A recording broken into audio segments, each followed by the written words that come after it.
Comme parce que enseignant, ami n'a pas été mais na tente, bon côté, na tente. Sukoyo, na minambo, yala, ubewa, nyamukabo, abuo, parce que martelé, américain, alors vive M23, merci, M23, Banyamulenge, Bazaba Congolais, Babimaro, Rwanda, Sukoyo, Nyamugabo, Sukoyo, insécurité, Makasna, Minembwe, Domolobi Monesco, a été présence militaire, na Minembwe, là, Rwandais, Bazamouki, on a ici, nous des Bantous, dans la force. Tu sais bien, ce qu'on fait, mon maman, le 26 octobre, Oyo, bon, moi, on m'a bendé, carrément, ce qu'on a Afrique comme noir, américain, il y a un nassiment, il y a présent fait, le Monique Mère a évité cahier des charges, il y a Antoine, Tilo. C'est viva! Parce que Fort GC a lancé l'opération de ratissage. Lobby, merci. Lobby, la Mamba sa territoire, la Mamba sa Naïdour. Fort GC Lobby a fait le ratissage. Il y a 17 Rwandais, 6 tués. À suivre armée. Monesco Lobby, Mathias Elias Philo. Azali général ya Monesco lobby mandat na SNini et Sili. Suko Guterres Antonio a renommé commandant ya opération. Suko source Azali militaire français comme on avait Albert bientôt na RD RDC. Lobby ezalaki 9 pays frontaliers lobby na Goma parce que 10 sur RDC. Donc, on va signer un accord commun. La présence de l'Union africaine et Nations Unies. Lutte contre Ebola. Ce qu'on a fait, opération militaire. UDP, c'est vivant. Ça la vigilance. Il y a un oyo. Ça fait bien. Même dans le cas, il y a Loufou. Attention. Loufou, attention. Parce que le messie a quoi? Bon Dieu, a quoi? Somoni Chadari coup sur coup 0. Somoni Chadari le biboye. Quand on est bientôt au sein politique, c'est-à-dire agitation. Faciliser. À ce le matin, et puis que bientôt historique. Dans la fatigue qui vivra vers langage politique. Dans la quand vous faites arrêter à Tata, tous les plats, n'a maillé, il est presse viva. Pas chinois, lobby, Chine a signé accord, lobby RDC. Donc, on a ma infrastructure, Bandaku, Nakisangay, on a vu Congolais tout, à Rosa Moussala, Ndaku on fait. Kagame, c'est fini. Parce que les Américains en colère contre Paul Kagame. Dans le Fati, comme les États-Unis, comme ma Fati,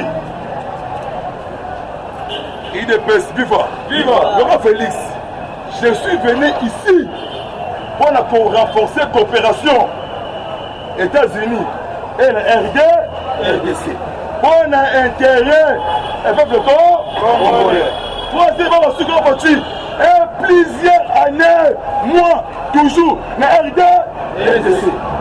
Babemba, Bafayoul, Bazo, Bundisa, Age, Bongo Bayaki, et pas un minde. Donc, Moni Fati déjà a dit que le 24 octobre, ce qu'on tombe Mwamba, il y a un mot qu'on a malembe, à son avion. À Kenebe, Belgique. Papa, on a signé, et l'eau, ça a petit. Et l'article, on a jalousie, haine contre Nkonziambo, c'est quoi Congolais, tika jalousie, tika haine tribale. Ils ont fait la force pour sauver le président RD et RDC. Moi, Namboka, Boaka haine, Boaka tribalisme, Mundunda, Kassayen, Mundundu, Équatorien, Moussouaïl, Moutouma, Morocco. IDPS, viva! Viva! En tout cas, aux alliés, la chute des 4 LCP là. Sikolo. La Timoulou, Kassai.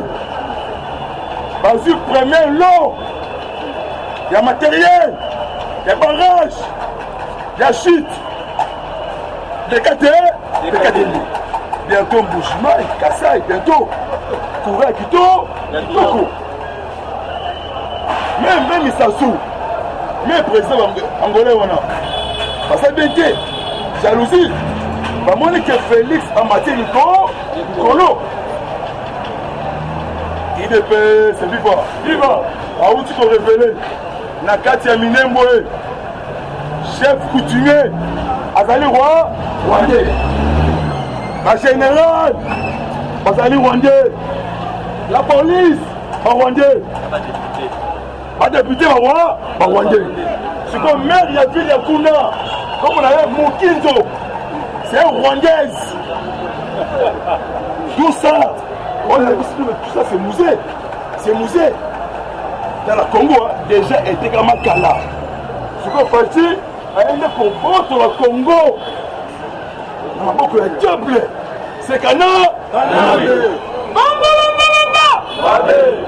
Lobby Ngaïté. Comme on a eu, mais c'est John Bolton. Américain, lobby. Yoka. Les Américains décident. Les Américains décident. Parce que le Congrès, ils ont comme Congrès sur le 29 octobre. Dans la Soudan, Congrès américain. Congrès. Si Koyo.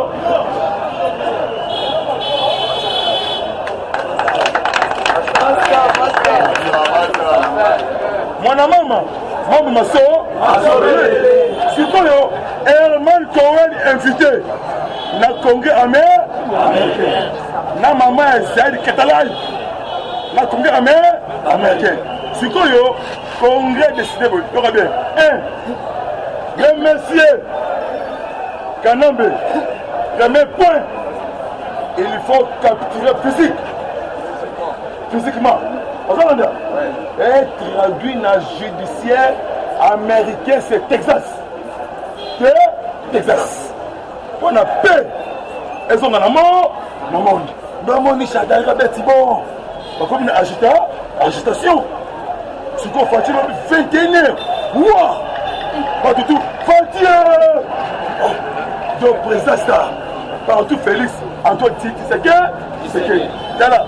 Toyebi ndaka Félix ezala kana limité maman naye maman Marthe ya naye Christian maman te Christian mec naye Christian baby Gérard papa le kinaye baby maman te bongo yo utawa wapi Sénégal viva combattant kobanga te Boka ODG Bimina Liboulou. Sukoyo, les 28, les 30, va installer ma base américaine. Nord Kivu, Sud Kivu, Ben. Les 15 Indiens, opération Eba. Balobi, opération Ekoya, dit le 5 janvier 2020. On se compte au dessous de l'Assemblée. La papa, c'est la terre. Bon, mon ami, il y a que conseiller n'a pas parti. Conseiller, il y a Linga.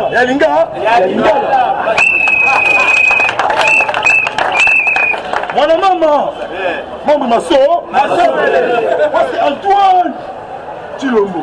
Faut-il dire non, les combattants mystiques, bon, il faut passer la ceinture.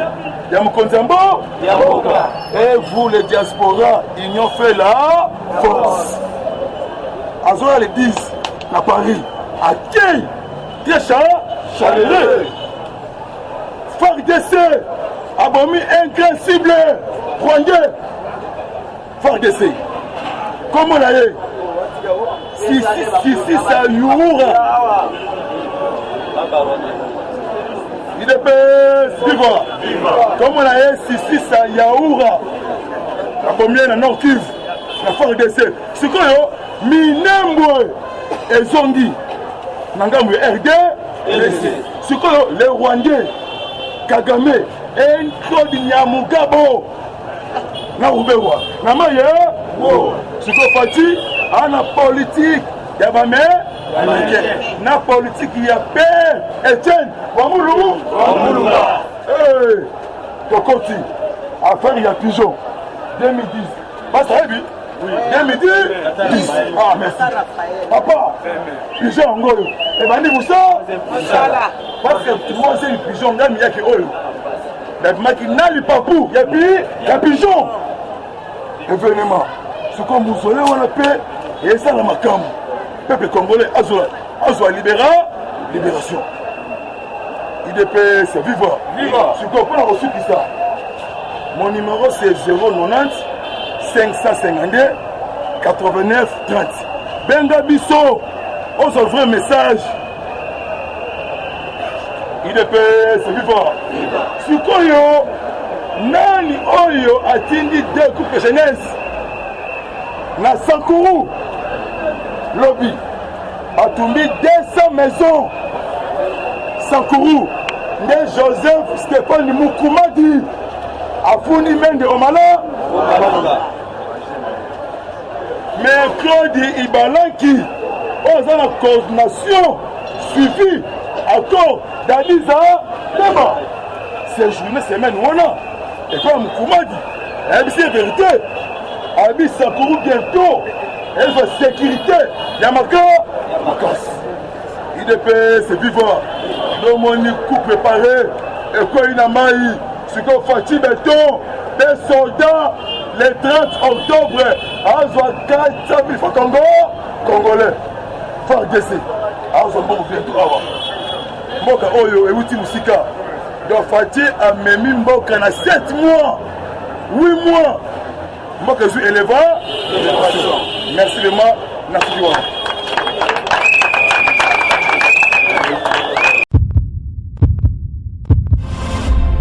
Faire parler de vous. Confiez-nous votre image et laissez-nous la transformer en une identité forte grâce à un accompagnement sur mesure et un suivi personnalisé.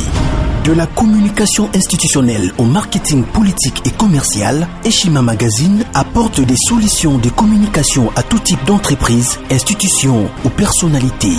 Notre parfaite connaissance des outils de l'information et de la communication, mais aussi notre expertise, sont des atouts pour vous conseiller en proposant des solutions efficaces afin de rendre votre communication adaptée, maîtrisée, attractive et persuasive. Tout un champ des stratégies de communication.